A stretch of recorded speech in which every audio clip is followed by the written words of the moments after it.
Guys, nandito ako sa famous Wantunan ni Pompom sa number 9 General Tino Street, Morning Breeze, Caloocan City.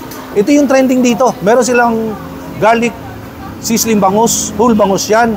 Meron ditong pork tonkatsu, meron ditong spicy sweet belly, merong omelette with shrimp, rice na sa loob, and ito yung famous beef wonton, may siomai. Tikman natin. Ito yung dinadayo talaga rito.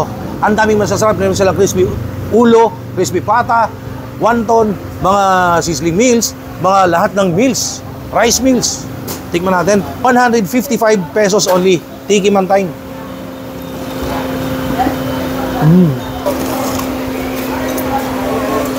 Wow. Solid yung sabaw. Sarap. Ang dami. Dami naman.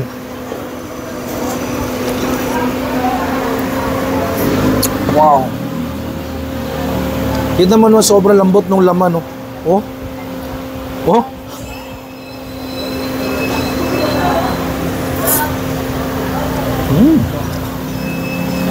Solid, sobrang lambot.